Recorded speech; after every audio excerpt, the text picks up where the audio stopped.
Bonsoir à tous. Conseil des ministres ce jeudi 16 novembre, il en ressort qu'environ 1800 agents journaliers vont être intégrés à la fonction publique par voie de concours exceptionnel.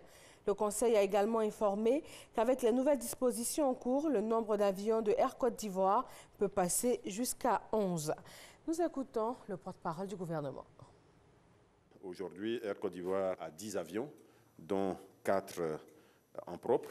À l'issue de ce projet de financement, Air Côte d'Ivoire aura en propriété 9 avions et 2 en leasing, donc aura en tout 11 avions.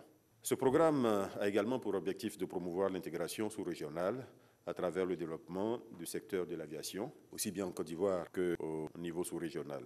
Il permettra de renforcer les capacités de desserte d'Air Côte d'Ivoire par l'acquisition de 5 aéronefs, de favoriser l'investissement dans le secteur privé et de stimuler corrélativement la création d'emplois et le développement du tourisme. Le plan global de financement de ce projet d'acquisition d'aéronefs porte sur la somme de 285 millions de dollars, dont une partie est financée par la compagnie elle-même, Air Côte d'Ivoire, 39 millions. Une partie est financée par le secteur privé, 115 millions, et une dernière partie financée par un fonds d'investissement américain et la Banque africaine de développement, qui fait à peu près 131 millions de dollars.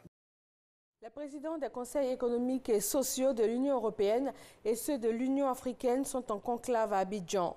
Ce forum, le 4e du genre, vise à formuler des propositions de réforme et d'approfondissement du partenariat Afrique-Union européenne. Les débats portent également sur les innovations dans les domaines de l'agriculture et de l'éducation. Le vice-président Daniel Krablon-Duncon a procédé aujourd'hui au lancement des travaux. La 4e édition du Salon international de l'agriculture et des ressources animales d'Abidjan s'ouvre demain vendredi. Au cœur de cette édition 2017, l'innovation et la modernisation. Situation toujours confuse au Zimbabwe. Le président Robert Mugabe est assigné à résidence. L'armée est déployée dans Harare et encercle les bâtiments principaux. La communauté internationale multiplie les appels au respect de l'ordre constitutionnel. L'Union africaine exhorte les militaires à se soumettre à la légalité constitutionnelle. De son côté, l'Union européenne appelle au dialogue en vue d'une résolution pacifique.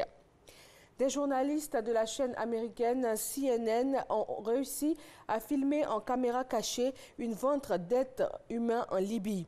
Les migrants y seraient vendus comme esclaves à environ 400 €, un peu plus de 260 000 francs CFA.